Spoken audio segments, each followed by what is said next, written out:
Del grupo local que tenemos aquí, nos hubiera gustado haber hecho esta presentación de los dos últimos libros de Ramón pues hace un año, cuando los acabó de escribir. Bueno, los libros, para los que no los conocéis, son el Antropoceno y la quiebra del capitalismo global, que los tenéis también allí en un puestecillo, por si a alguien le interesa. Nos hubiera gustado eso, haberlo hecho el año pasado, cuando se acabaron de hacer, cuando estaba todavía vivo Ramón Fernández Durán, pero bueno, finalmente no pudo ser así lo vamos a hacer en este contexto, que también es un contexto adecuado, estas jornadas sobre Móstoles sin petróleo, ¿no? Porque estos libros ponen en un lugar clave, ¿no?, el problema de la crisis energética, el problema, ¿no?, de que hemos llegado al momento, ¿no?, del pico del petróleo, y no solo del petróleo, sino también estamos llegando, ¿no?, al momento de que todos los combustibles fósiles, a partir de ahora, el precio no va a ser mucho mayor, ¿no? Se ha acabado, ¿no?, la energía barata que ha permitido a este sistema ir funcionando. Bueno, comentar brevemente una pequeña semblanza de Ramón Fernández Durán, aunque sería muy largo comentar todo, pero bueno, fue una persona muy coherente, ¿no?, a lo largo de toda su vida, que siempre ha estado comprometido, ¿no?, con la justicia social, con un mundo basado en la armonía, en la vida armoniosa con la naturaleza. Estuvo interviniendo desde joven, ¿no?, en los movimientos sociales, en principio en el movimiento estudiantil, en el movimiento vecinal. Posteriormente, fue importante, ¿no?, la campaña contra la OTAN en los años 80. También en los años 90 fue uno de los impulsores, ¿no?, a nivel teórico y también a nivel práctico, a través de cumbres y foros sociales, ¿no?, de lo que va a ser después denominado movimiento antiglobalización. Promovió, por ejemplo, ¿no?, la crítica al modelo del progreso, ¿no?, a ese progreso que es del sistema capitalista. Y bueno, también comentó la crítica a las instituciones financieras mundiales, ¿no?, al proyecto de Unión Europea, de la Europa del capital y la guerra, y también todo esto condujo, ¿no?, a que trabajara también en aspectos de la ecología, y fue uno de los impulsores de la creación de Ecologistas en Acción desde su militancia anterior en AEDENA.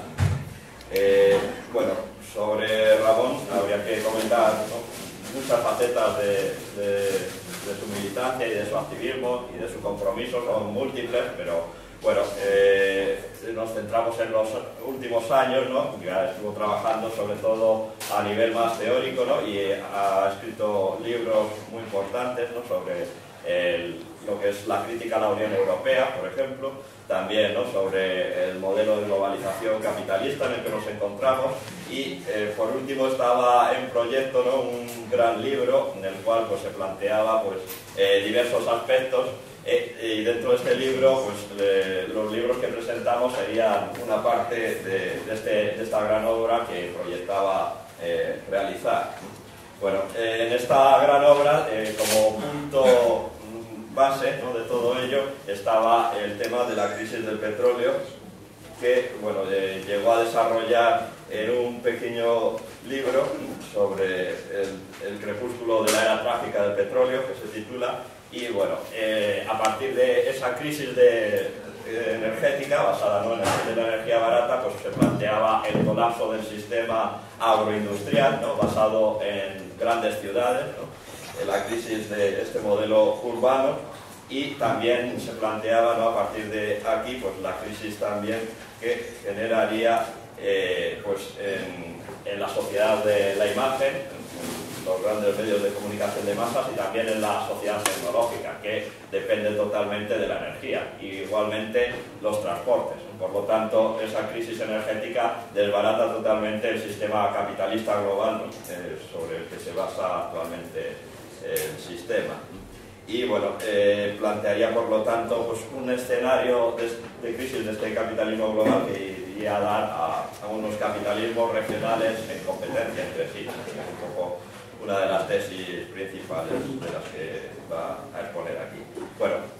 No me quiero alargar en la presentación un poco de lo que es el libro y la obra de Ramón. Para ello vamos a tenemos la suerte de contar con Tom Kuczak, que ha trabajado muchas veces con Ramón Fernández y también, sobre todo a nivel internacional, destaca por ejemplo la red bioregional Enlazando Alternativas y otro tipo de proyectos en los que participan conjuntamente y bueno, él es coordinador del área de agroecología de Ecologistas en Acción y nos va a comentar más en detalle pues, sobre estos libros, ¿no? Y un poco esta perspectiva. Bueno, muchas gracias Jesús, muchas gracias a todos y todas por compartir este espacio, por las jornadas. Me parece un título muy atrevido, también muy provocativo. Yo creo que es muy interesante hacer ese tipo de jornadas, cuanto más mejor. Yo, como preámbulo, tengo que decir que hoy vengo muy motivado por la consulta social que hemos realizado en muchos puntos de la Comunidad de Madrid contra la privatización del agua. Realmente la gente ha venido a las mesas esta mañana y los habían buscado en internet dónde estaba la mesa y la gente venía. Realmente una iniciativa muy bonita que me ha acordado, digamos, a otros momentos pre-15M, como fue la consulta social sobre la deuda externa del año 2000, como fue un poco una iniciativa fracasada cuando hicimos una consulta social sobre la Constitución Europea en el año 2005, cuando hubo mucho menos participación, porque lamentablemente los temas de la Unión Europea, que siempre Ramón insistió mucho en eso, ¿no? A pesar de su gravedad, nunca encontraron realmente la potencialidad dentro de los movimientos sociales y su contestación, ¿no? Yo creo que es importante señalar que Ramón, bueno, se murió 4 días antes del estallido del 15M. Le hubiera seguramente gustado mucho vivir, digamos, lo que hemos experimentado, esa chispa de vida y esa bocanada de aire fresco a los movimientos sociales y de resistencia en estos últimos meses, y seguramente hoy esa consulta fue también como resultado, ¿no? De esa nueva ola de movilización y también de fortalecimiento que estamos viviendo en muchos barrios y en muchos sitios, ¿no? Como en estas jornadas se han tratado ya algunos de los ejes fundamentales de los libros que Jesús muy bien ha presentado ahora, voy a dar algunas pinceladas y ojalá que con ellos puedo provocar algunos debates que podemos tener conjuntamente, ¿no?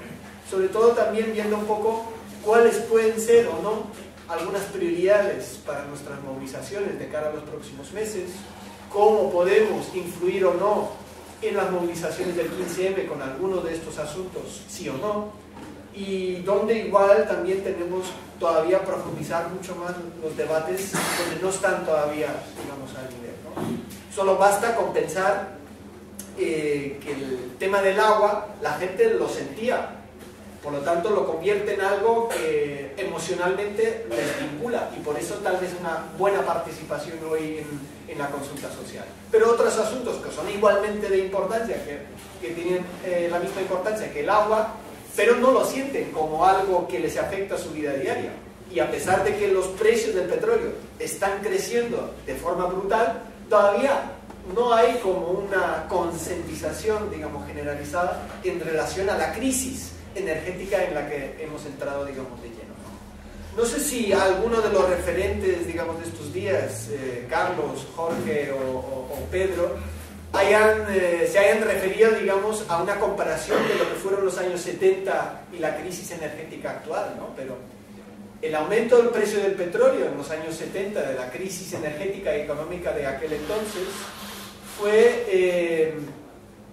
de $3 el barril a $18 el barril, ¿no? Nosotros en 10 años hemos subido de $8 el barril a $148 el barril, que era el pico en julio del 2008, ¿no? Claro, ha habido, digamos, una volatilidad muy grande, y luego me refiero a ello porque hay un asunto que todavía lo hemos, digamos, descuidado un poco en nuestros debates, que son los vínculos entre el sistema financiero y la especulación y los recursos naturales, Uno de los aspectos fundamentales que Ramón trata de señalar en su último libro, antes de dejar esa tierra, y es un tema que le preocupaba esencialmente a lo largo de su militancia. Lo que pasa es que no logró, digamos, despertar en algunos libros anteriores, digamos, el interés por este aspecto que ahora igual importa más a los movimientos, ¿no?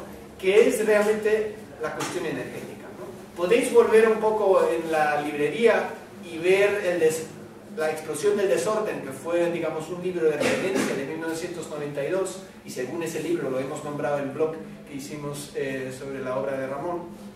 Y ya en aquel entonces, pues él deja muy claro que la cuestión energética es elemental para entender la expansión del modelo capitalista, pero sobre todo también para ver por qué y en qué medida va a colapsar y qué consecuencias puede tener, ¿no? Él, pues, en estos últimos libros lo elabora mucho más, y hoy en día, por supuesto, hay mucha más literatura y hay mucho más debate, tanto académica como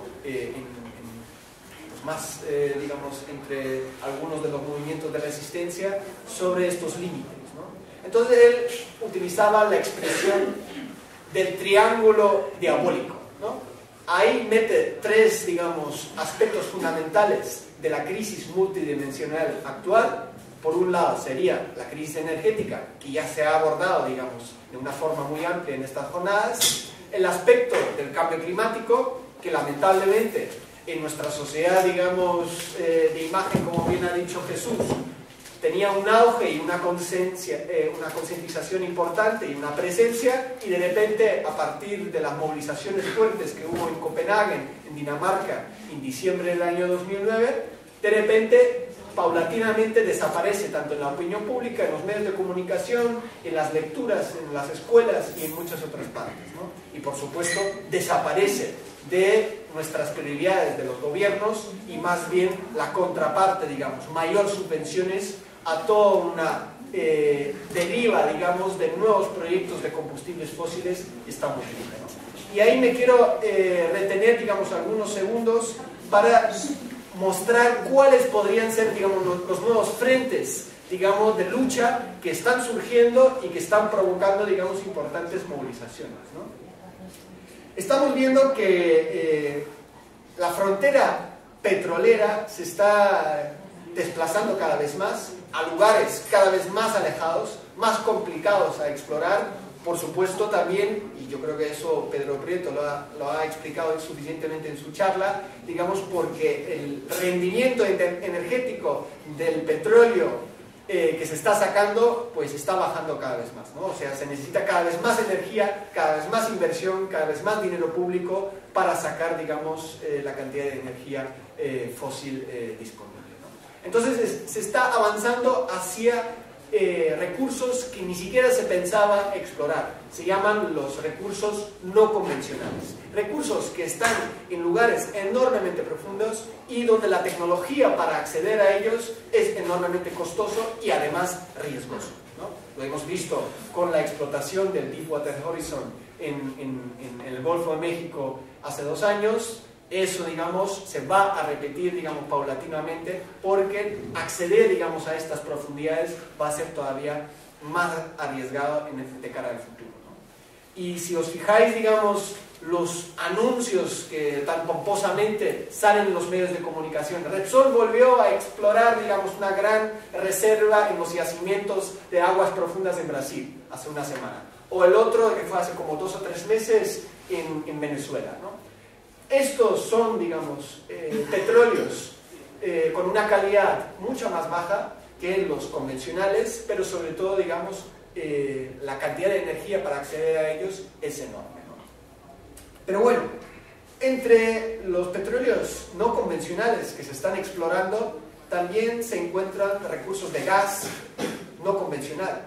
Y ahí se ha escuchado igual de la palabra fracking, o, digamos, acceder a través, digamos, de una fuerte presión hidráulica a bolsas de gas y petróleo, digamos, a muchas profundidades. Estamos hablando de 6.000 a 8.000, 9.000 metros de profundidad, y donde se destruye, digamos, las placas geológicas. Por supuesto, eso tiene como primera consecuencia la mezcla de nuestras aguas geológicas con, digamos, hidrocarburos, ¿no?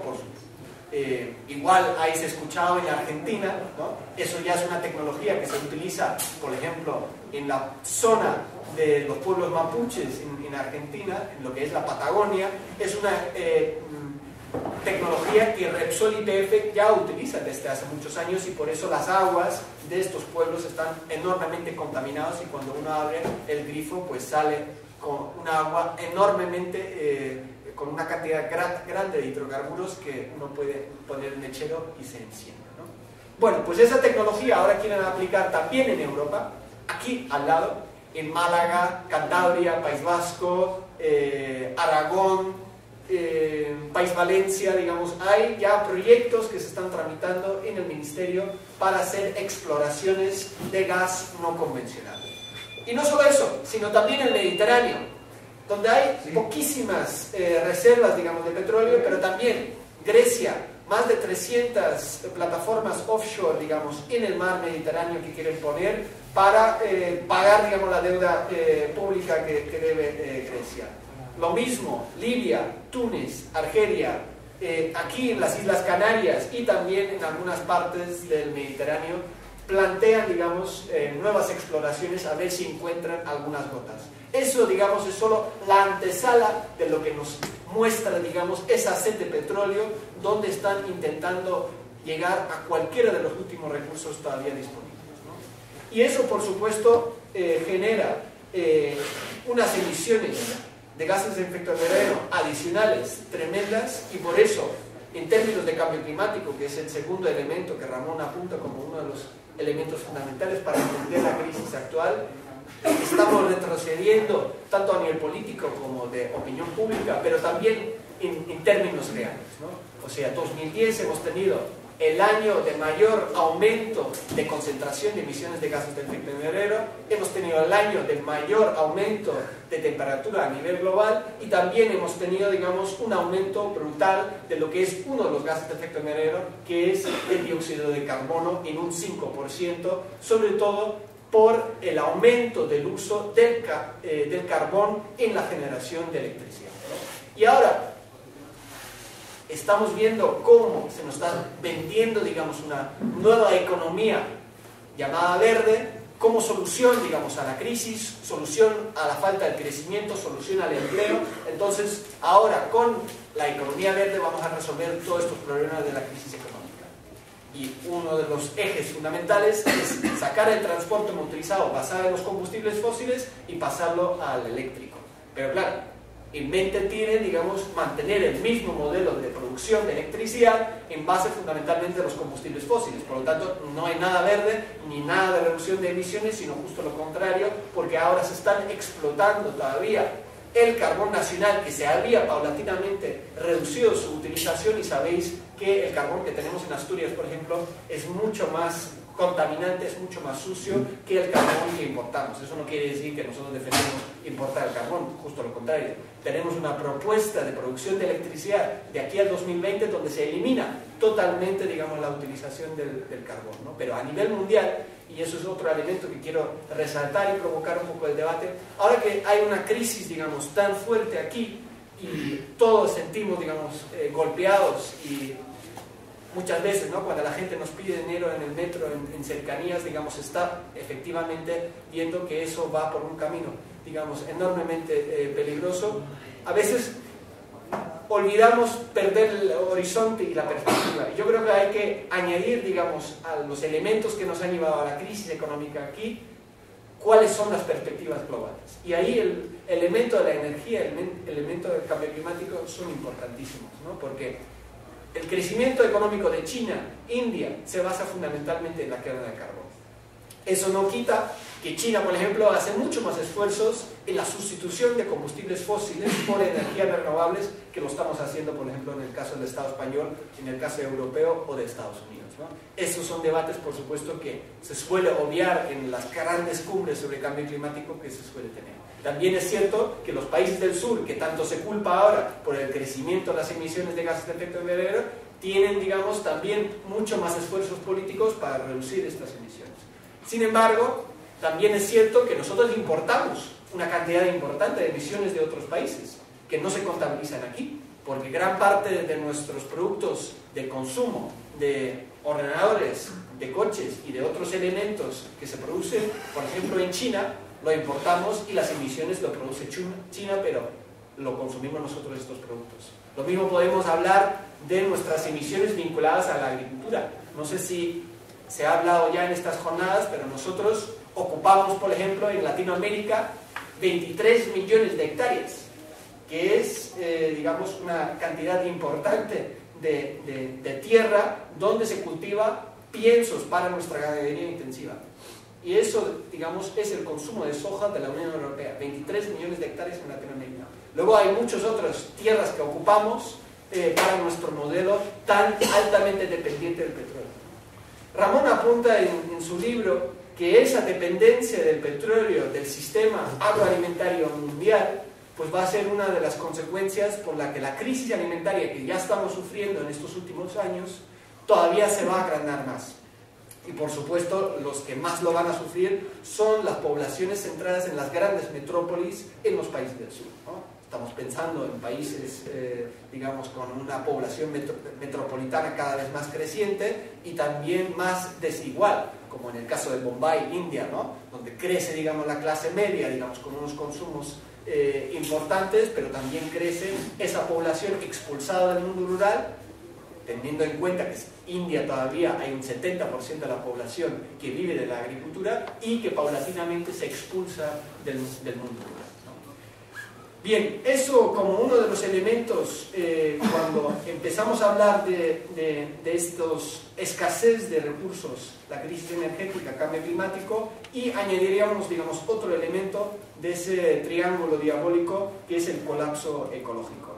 Y no me quiero extender demasiado, pero sí me gustaría, digamos, que nos ponemos a pensar, ya que tanto nos referimos a nuestra crisis más inmediata y nuestro propio colapso ecológico cuando hablamos de la contaminación del aire, etcétera, que producimos en el exterior, en los países del sur, digamos, un colapso ecológico todavía de dimensiones inimaginables para nuestro propio entorno de la metrópoli donde estamos viviendo nosotros, ¿no? Y eso es este colapso ecológico que está muy vinculado a los primeros dos elementos. El modelo energético vinculado a cambio climático.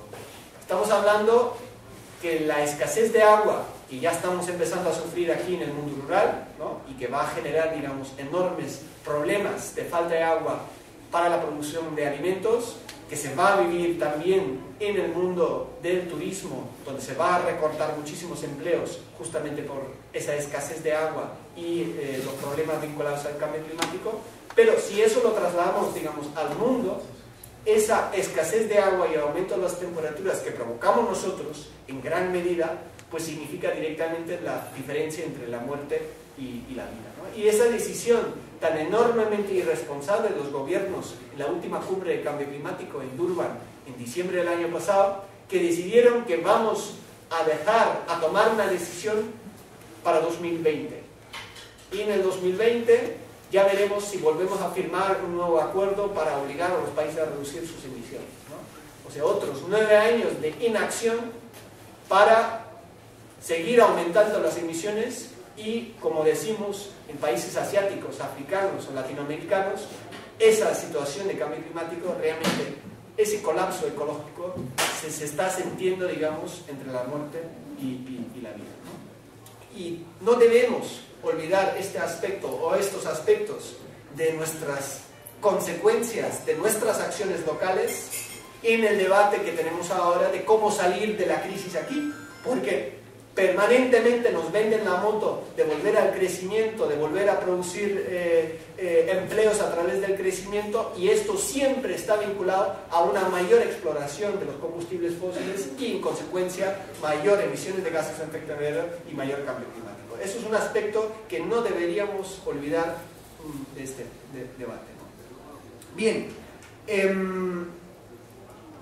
para cerrar, digamos, ese primer punto del análisis de Ramón, y Jesús lo apuntaba también, él también estaba muy preocupado de que faltaba un poco la visión de cómo se estaban cambiando un poco las constelaciones de poder internacional, tanto de poder político y económico, ¿no? Y podemos decir que con la crisis financiera del 2007-2008 podemos inaugurar lo que es el ciclo de pérdida de hegemonía política y económica de Estados Unidos y también de la Unión Europea, y digamos un nuevo ciclo de hegemonía política y económica, sobre todo de Asia, pero de lo que lo llaman países emergentes, ¿no? Incluimos ahí Sudáfrica, Brasil, podría también entrarse ahí algunos países como México, Turquía, Argentina, Indonesia, Filipinas, pero fundamentalmente estamos hablando de Rusia, India, China, como los grandes impulsores de lo que sería, digamos, el nuevo ciclo de poder económico. Y si uno analiza un poco las políticas energéticas de la Unión Europea y esa enorme dependencia de la importación de gas y de petróleo, tenemos una relación muy estrecha entre Asia, Oriente Medio y Europa. Y toda la conflictividad que se está planteando de cara al futuro, de nuevas guerras por los recursos, una reedición de lo que hemos tenido en el caso de Afganistán y Irak, se ve claramente relacionado entre estas relaciones geopolíticas.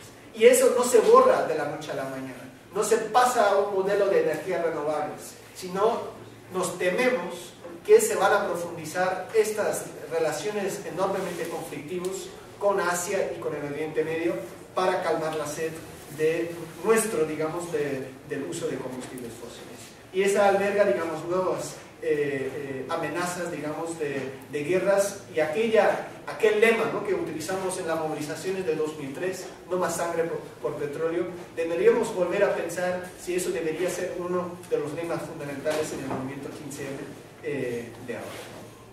Bueno, paso a un segundo elemento que Ramón critica en uno de sus últimos libros, que tiene que ver con la economía verde.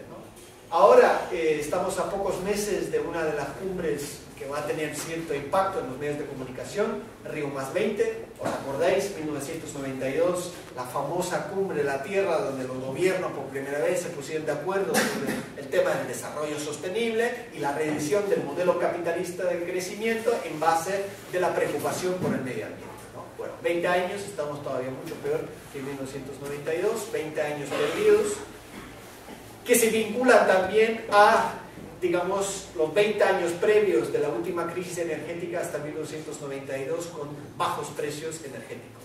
Y eso es, digamos, la gran diferencia a la crisis de los años 70 y a la cumbre de la Tierra en 1992.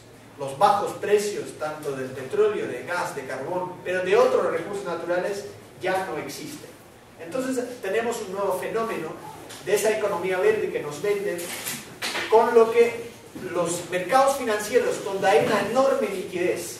Y cuando hablamos de liquidez, hablamos no del dinero que tenemos en nuestros bolsillos, que es el 1% de todo el dinero circulando en el mundo, sino hablamos fundamentalmente de este 80 y tanto % del dinero financiero, creado en los mercados, que tanto nos venden la moto, digamos, de los mercados financieros, pero hay muchos mercados financieros que ni siquiera está regulado, o sea que no son las bolsas, que no están ni siquiera vigilados y que se llaman mercados, digamos, entre personas, ¿no? En inglés tiene un digamos, nombre que se llama over the counter, que es como un negocio sobre la mesa, ¿no?, entre, digamos, actores financieros directos. Ahí circula tanto dinero financiero como 8 veces el Producto Interno Bruto del mundo, ¿no? O sea, una cantidad de dinero impresionante. Y esa liquidez, habiendo sufrido ya la crisis financiera de las empresas de Internet del año 2000 y ahora con la burbuja inmobiliaria del 2007-2008, pues ha buscado nuevos mercados. Y uno de los nuevos mercados son todo el tema de los recursos naturales. Entonces, gran parte de la volatilidad de los precios en el petróleo, pero también en otros recursos naturales, se está sufriendo por esta enorme entrada de capital especulativo en el petróleo, en la energía, pero también en los recursos básicos. Estamos hablando de la alimentación. Tenemos una enorme especulación donde solo el 2% de ciertos contratos sobre la venta de alimentos, sobre materias primas agrícolas, se conviertan realmente en una venta final. El resto es puramente especulación. Y ahí hemos visto, digamos, nuevamente en febrero del año 2011, superaron incluso los picos del precio de alimentos del año 2008, que ya provocó en más de 35 países grandes revueltas por la falta de alimentación y por no poder acceder a la alimentación por el aumento de los precios, ¿no? Y eso ahora le van a dar todavía una vuelta más. Con esa idea de la economía verde van a dirigir muchísimo dinero financiero a aspectos como, por ejemplo, el agua. O sea, esta lógica de la privatización del agua del canal Isabel II no es una lógica aislada, por supuesto, de la señora Aguirre. Por supuesto, eso se inscribe en una lógica que ya empezó en los años 80 con organismos como el Banco Mundial, la OCDE, teniendo, digamos, unas estrategias muy preparadas y que ahora mismo simplemente se añade y se profundiza con la redirección de los mercados financieros y de esa liquidez. Estamos hablando de bancos de inversiones, pero también hablamos del Deutsche Bank, del BBVA, que dirigen estos sectores hacia los recursos naturales y hacia, digamos, la naturaleza. A sectores todavía... si os digo, por ejemplo, que existen ya fondos de inversión en Holanda, en la City de Londres, sobre los hielos perpetuos en el Polo Norte, algunos van a decir, esto es puro cuento que me está diciendo, pero sí, tenemos ya fondos especulativos que manejan incluso, digamos, parámetros de escasez de agua dulce en el futuro y ya están, digamos, controlando recursos de agua dulce de cara al futuro. Y eso, en esa lógica, tenemos que inscribir, y os he traído, digamos, una publicación que sacamos esta misma semana, no en esta próxima semana, sino en 2 semanas, en Marsella se va a celebrar lo que es el Foro Mundial del Agua. Ahí se van a reunir estas instituciones internacionales, las grandes transnacionales del agua, y van a hablar de estas nuevas estrategias que ellos tienen para acaparar un recurso que además cada vez es más, digamos, escaso. Y ahí es una de las claves. El poder político-económico sabe perfectamente que el petróleo se está agotando y que otros muchos recursos naturales se están agotando. Pero en esa clave de mayor demanda de una población cada vez más metropolizada y menos autosuficiente, sino más dependientes del mercado y tener que comprar recursos naturales y sobre todo los recursos alimentarios, de repente todo lo que tiene que ver con la producción de alimentos o los elementos básicos para sobrevivir, como agua, como suelo, como fertilidad, como semillas, de repente tienen un valor estratégico importantísimo. Y por eso hemos visto, digamos, ese cambio de estrategia de los mercados financieros, ¿no? Y voy a añadir otro elemento más. Con esa escasez del petróleo, también toda la industria necesita sustituir los subproductos. Vasos de plástico, bolsas de plástico, elementos como se hacían los ordenadores, todo lo que es el interior de un coche, todo lo que son los electrodomésticos. Tenéis ahí toda una serie de plásticos basados en el petróleo que van a ser tan caros de cara al futuro porque va a estar reservado para transporte privado, va a estar reservado para mover los aviones, va a ser reservado para mover las mercancías y todo lo que es superfluo lo van a tener que sustituir. ¿Y con qué lo van a sustituir? ¿Con qué lo van a sustituir? Por ejemplo, plásticos en base de almidón. Eso ya existe. Almidón de patata, almidón de maíz, almidón de otras biomasas. O sea, nuevamente la naturaleza, nuestros recursos naturales, que son cada vez más escasos, pero son renovables, como en el caso de la biomasa, y la humanidad durante más de 10.000 años se ha calentado, digamos, ha vivido de la energía de la biomasa, antes de entrar, digamos, de utilizar los combustibles fósiles, pues vuelvo a echar un ojo a la enorme capacidad de generar biomasa. ¿Y dónde se produce la mayor cantidad de biomasa en el mundo? En los países del sur, tropicales y subtropicales. Tienen una enorme capacidad, digamos, de renovación, de regeneración, donde la fotosíntesis funciona mucho más rápido. Y ahí va el ojo nuevamente del sistema financiero. Compra de tierras, millones de hectáreas en África sobre todo, para producir biomasa, para convertirlos en combustibles fósiles, perdón, en combustibles y carburantes para el transporte motorizado. Los mal llamados biocombustibles, nosotros los llamamos agrocarburantes o agrocombustibles. Eso es, digamos, una de las fuentes del transporte motorizado y sostenible de cara al futuro. Y se va a producir fundamentalmente en los países del sur, ¿sí? Pero también la sustitución de plásticos, también en parte de biomasa. O directamente tenemos un boom de centrales térmicas de producción de electricidad en base de biomasa. También esa biomasa con árboles de rápido crecimiento como el pino, el eucalipto en los países del sur, ocupando tierras fértiles donde antes se producían alimentos. O sea, hay una competencia directa con los medios de subsistencia y de vida de estas poblaciones del sur con nuestro modelo de producción y consumo de carne. Eso se esconde detrás del lema de la economía verde que nos quieren y nos van a vender los medios de comunicación de cara a junio, cuando se celebra en Río de Janeiro esa conferencia Río +20. Ya me he extendido mucho de tiempo, ¿no? ¿Cuándo vamos? Vale.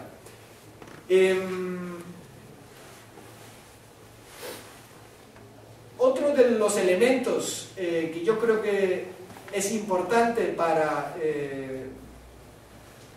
despertar un poco, tuvimos estas movilizaciones contra el pacto por el euro en junio, ¿no? El año pasado, desde el 15. Pero desde entonces no hemos tenido muchas jornadas, muchos debates o muchos materiales circulando sobre la deriva autoritaria que estamos viviendo en el seno de la Unión Europea. Y yo creo que es un aspecto que a Ramón siempre le ha importado mucho, fue, digamos, una labor permanente, resaltando que la Unión Europea es el eje central de la gestión del modelo capitalista en nuestro entorno, ¿no? Y no se entenderían muchísimas políticas, muchísimos impactos de la crisis o de cómo se resuelve falsamente esa crisis en nuestro entorno más local, autonómico o estatal, sin esa perspectiva de la imposición del modelo neoliberal desde Bruselas, ¿no? El pacto fiscal, aprobado el viernes pasado. Me atrevo a decir que hay un 95% largo de la población europea que no sabe ni el contenido del pacto fiscal que se ha aprobado. Pero la velocidad es que con la Constitución Europea, que duró del 2001, luego tuvo los problemas con los referéndums de Francia, Holanda, luego Irlanda, convirtió en el Tratado de Lisboa y finalmente aprobado en el 2009, son 8 años.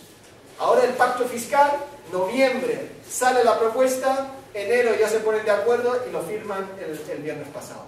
Esa velocidad con la que se están imponiendo esa deriva autoritaria es muy importante. O sea, la Comisión Europea va a tener unos poderes sobre nuestros presupuestos generales, sobre nuestros gastos sociales, sobre nuestras políticas laborales, políticas económicas, que son importantísimas. Nos van a poner multas que pueden llegar hasta el 1% del Producto Interno Bruto, ¿sí? Desde la Comisión Europea, sin ningún tipo de poder legislativo ni democrático que les imponga algún tipo de cambio. Yo creo que es importante que planteamos estos debates. ¿Qué impactos, qué consecuencias tiene actualmente las políticas de la Unión Europea en nuestras políticas económicas, laborales, sociales? Y hay otro aspecto, la solidaridad con Grecia, ¿no? Todo lo que se están experimentando, Grecia es como un laboratorio. ¿Hasta dónde voy a poder apretar a la población trabajadora? ¿Hasta dónde voy a poder reducir los gastos sociales? ¿Hasta dónde voy a echar, digamos, los funcionarios y los trabajadores públicos? Y tenemos que tener una solidaridad más directa con la población griega. Charlas, invitar gente de Grecia para que nos cuenten cómo se están organizando. Por supuesto, también tiene una parte escondida y oculta, ¿no? Cómo se están autoorganizando, cómo se organizan en los barrios, cómo ocupan fábricas, cómo ocupan empresas. Algo también que estamos viviendo aquí en el Estado español con el 15M, todo lo que hemos escuchado antes en la plenaria, ¿no? Sobre ocupación de tierras, recuperación de economías locales. Claro, eso forma también parte de la misma moneda, pero no olvidemos que la agenda del poder también es veloz, es rápido y está excluyendo y empobreciendo, digamos, a millones a velocidades nunca vistas antes. Y eso es un aspecto que estaría muy bien incluirlos en los debates del 15M, en las asambleas barriales, y también plantear que debería ser nuevamente uno de los lemas fundamentales para la movilización del 12 de mayo, la cuestión de la oposición al pacto fiscal, exigir un referéndum como se va a hacer en Irlanda, aunque sabemos también que se puede manipular un referéndum. Aquí se ha hecho con el referéndum sobre la Constitución Europea de 2005, se ha manipulado, se ha utilizado contra nosotros, pero sí es importante que tengamos un debate público, un debate radical sobre las políticas de la Unión Europea. Bueno, yo creo que lo voy a dejar ahí. He intentado tocar algunos de las pinceladas que me parecen importantes, no solo de las cosas que dice Ramón, sino de lo que Ramón diría hoy si estuviera aquí en la Casica. Ha estado muchas veces dando charlas y ha estado participando en jornadas, y seguramente pues muchos de estos asuntos lo tocaría, digamos, hoy aquí, ¿no? Yo simplemente quiero apuntar una iniciativa en relación a la dictadura del capital de la Unión Europea que estamos sufriendo ahora, que están surgiendo, y no sé si aquí en Móstoles también se está discutiendo en alguna asamblea del 15M, una campaña de auditoría sobre la deuda pública, sobre esa deuda ilegítima que se ha generado con el rescate de los bancos, de multinacionales o del sistema financiero, con estas ayudas a los bancos, o simplemente, digamos, avalar, digamos, su capacidad crediticia, ¿no? Esa deuda ilegítima que se está produciendo ahora aquí se está auditando también en Grecia, en Portugal, hay iniciativas en Francia, en Bélgica, se ha hecho ya en verano pasado una auditoría de organizaciones sociales en Irlanda. Esta idea se está creciendo, se está coordinando a nivel europeo, y tenemos una reunión a nivel estatal el 24-25 de marzo aquí en Madrid, donde van a venir diferentes asambleas de 15M para discutir cómo podemos lanzar esa campaña de auditoría de la deuda ilegítima aquí en el Estado español, ¿no? Me pareció importante señalar esa fecha para que también Móstoles se participe en esa reunión, ¿no? Y nada, no sé si he puesto algunos elementos donde podemos discutir ahora.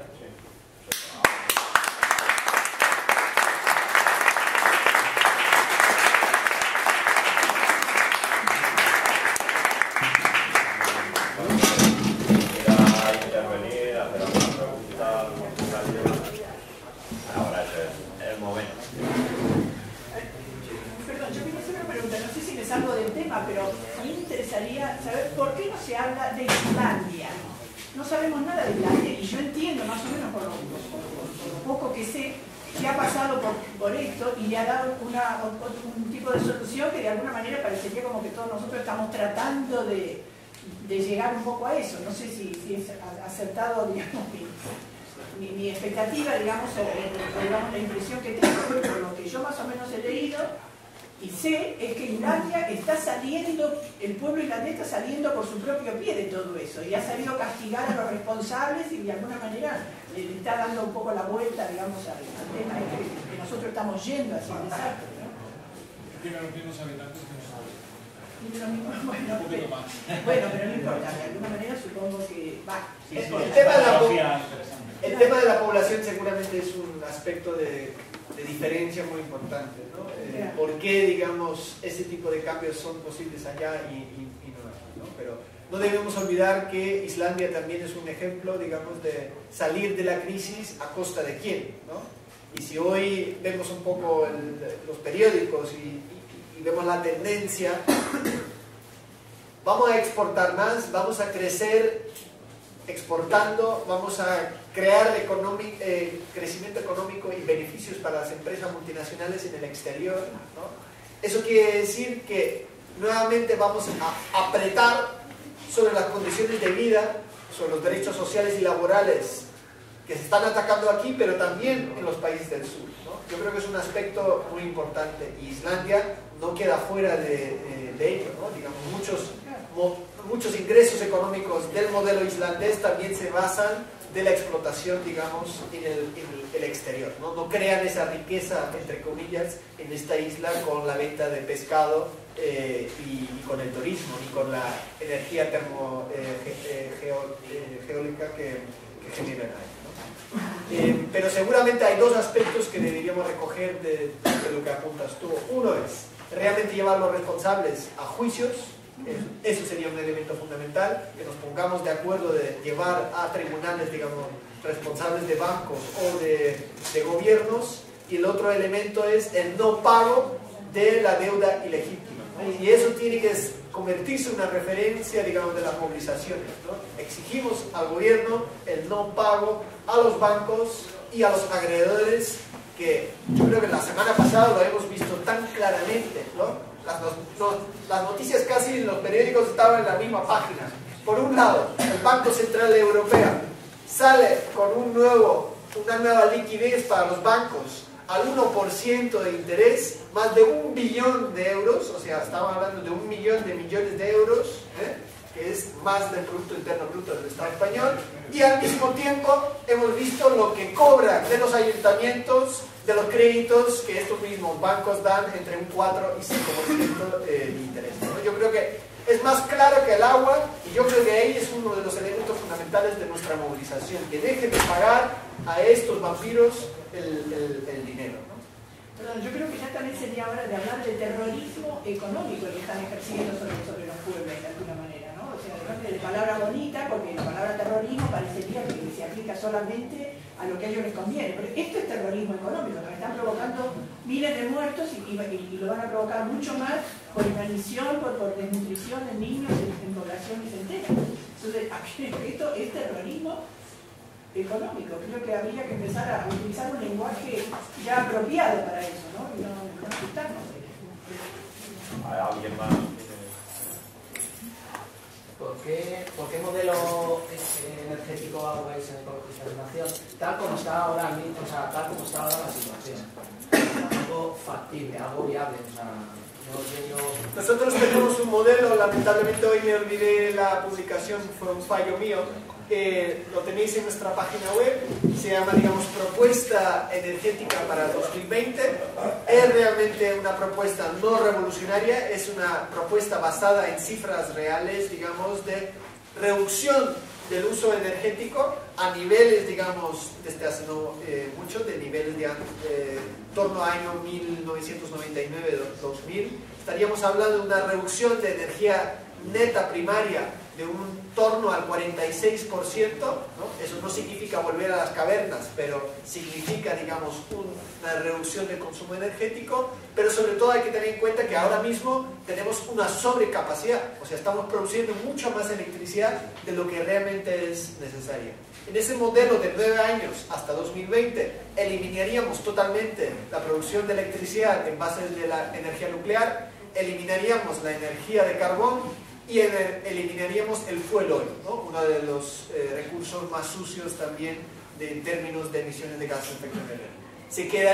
Quedaríamos con una parte, pero reducida, de utilización de gas natural, y habría una repotenciación de la energía hidráulica. Eso significa que muchas represas ya existentes, estaríamos absolutamente en contra de construir cualquier represa nueva, pero las existentes se podrían repotenciar. ¿Eso qué significa? En algunos sitios se puede, digamos, aumentar un poquito, digamos, el nivel, o cambiando la tecnología, teniendo mucho más utilización. O muchas represas, como en el caso del canal Isabel II, son simplemente para la utilización para agua potable. Ahí también se puede poner, digamos, utilización para energía, producción de electricidad. Luego tendríamos una utilización, una repotencialización de la energía eólica. Ahí sería, digamos, el margen más grande de sustitución de combustibles fósiles, y también una gran parte de energía termosolar, ¿no?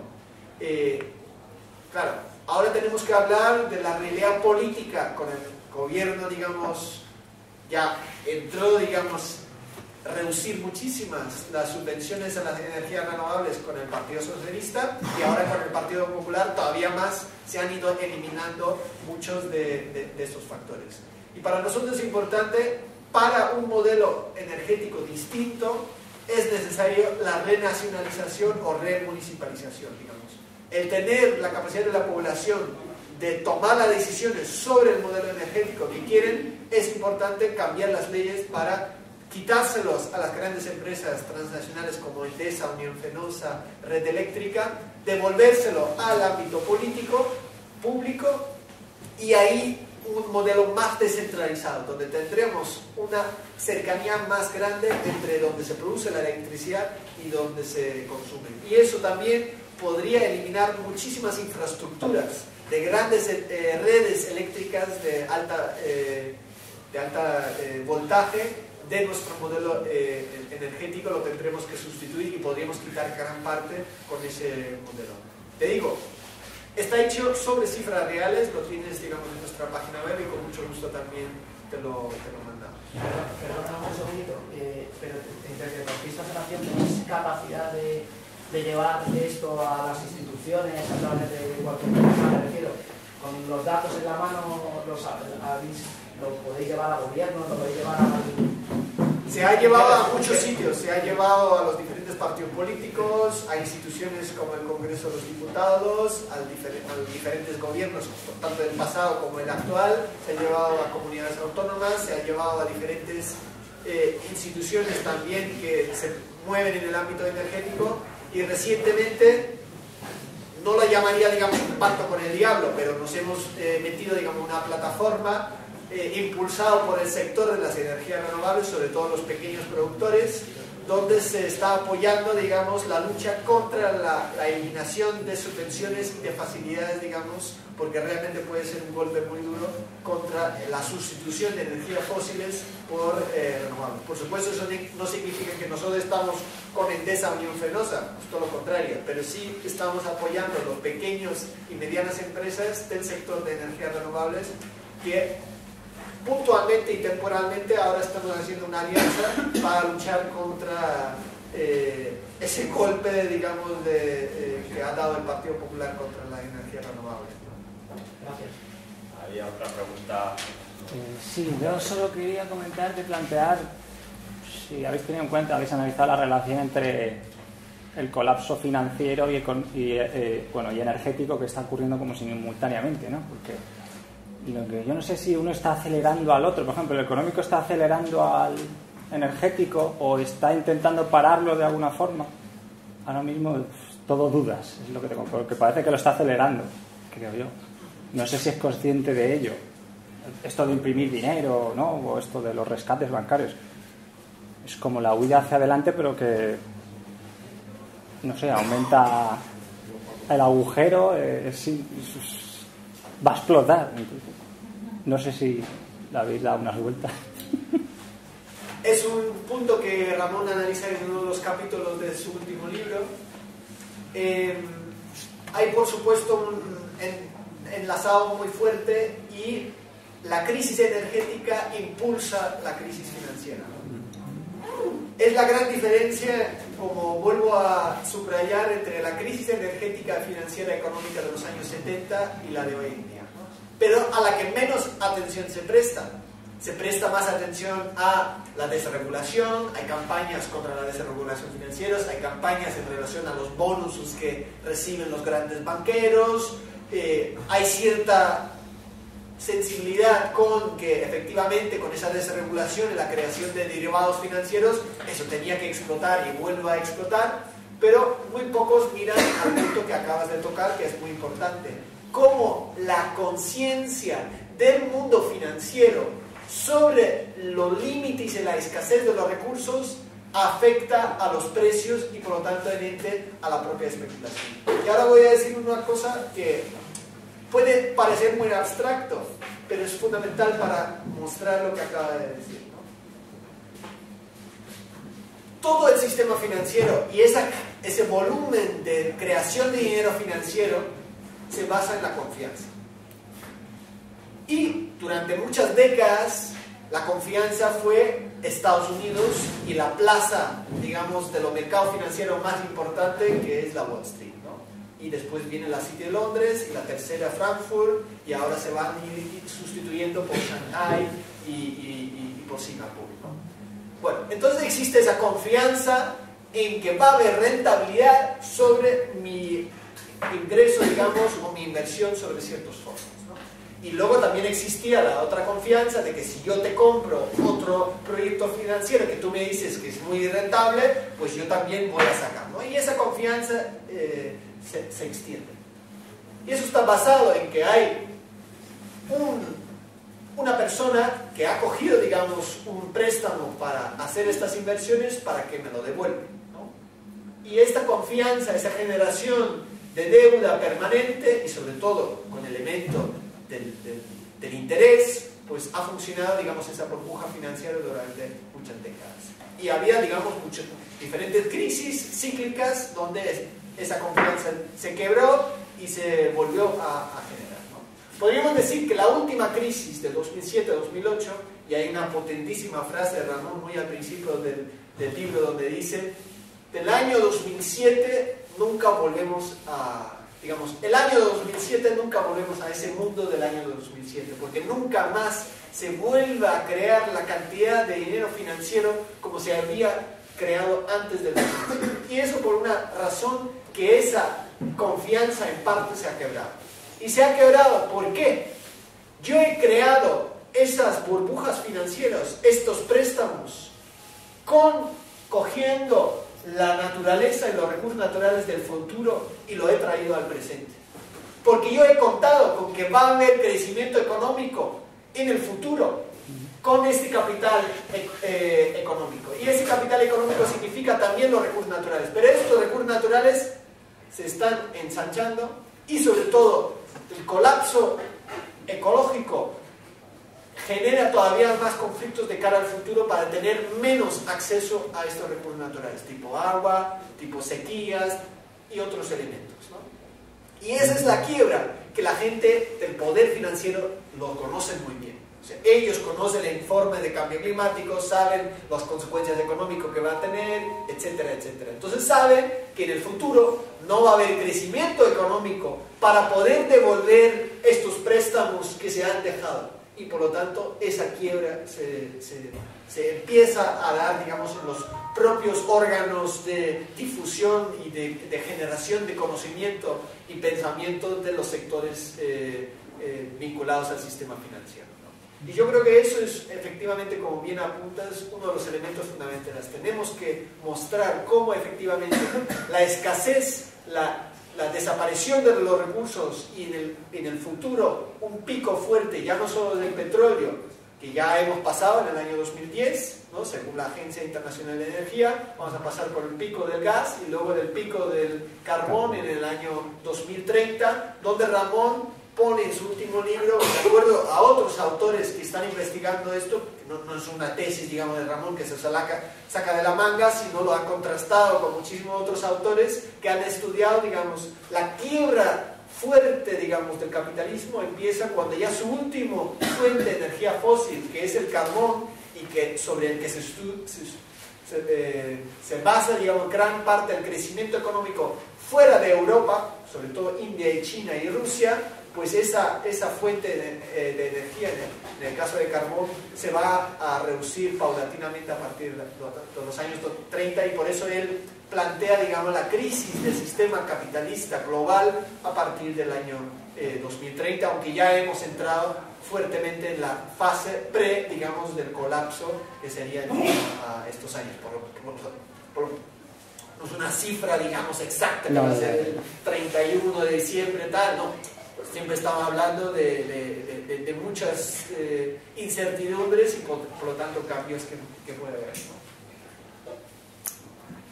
¿Alguien más intervenir o preguntar? ¿Había otra mano ahí, no?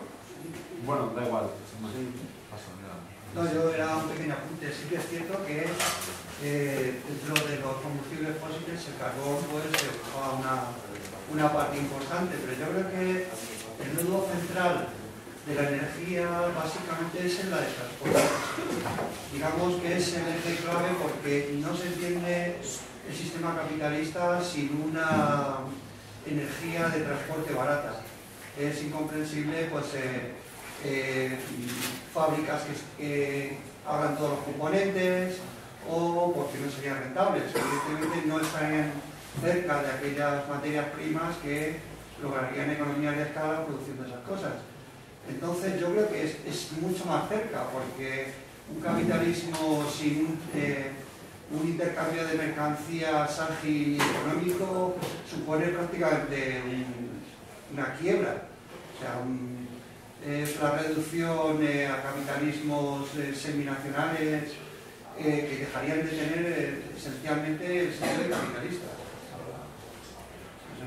El sentido capitalista no tengo muy claro, y Ramón también lo apunta en su libro, que si tiene que desaparecer tan rápidamente, sino más bien una transformación de un capitalismo más globalizado hacia capitalismos más nacionales o regionales, ¿no? Es, por ejemplo, interesante ver ahora muchos debates que existen en Latinoamérica, donde el capitalismo no ha desaparecido con algunos gobiernos, digamos, de izquierda, pero donde sí se está planteando, digamos, transformaciones. Por ejemplo, en Argentina quieren volver al modelo, digamos, de producción nacional y de consumo nacional, ¿no? Algunas propuestas del gobierno Kirchner van en esa línea. En Venezuela también estamos viendo situaciones parecidas, y el gran fenómeno va a ser, digamos, Rusia, India y China, porque su gran poder económico político se basa en la exportación.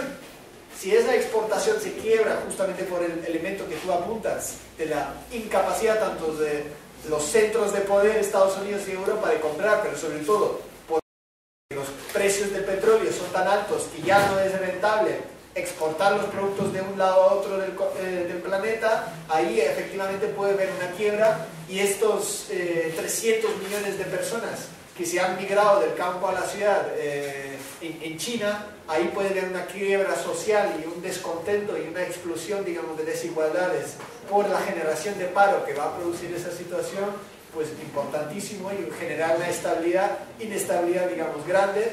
Y tal como ha subido, digamos, China como uno de los poderes políticos económicos internacionales, también puede quebrarse, digamos, de forma bastante rápida si de repente pierde, digamos, los mercados internacionales de las que hoy en día se sustenta su poder económico político internacional, ¿no? Y simplemente quería añadir una cosa que se me olvidó.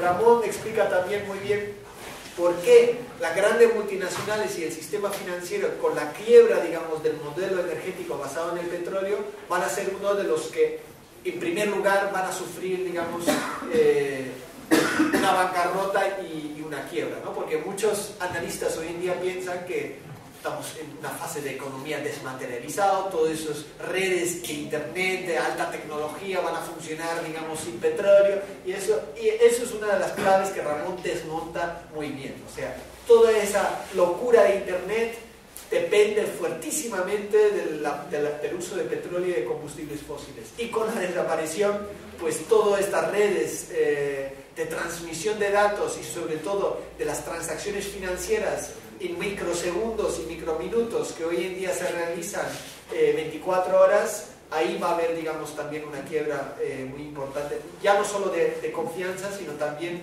de la imposibilidad física de mantener estas redes de transmisión de información y de acumulación de datos como están hoy en día vinculados a los mercados financieros, ¿no?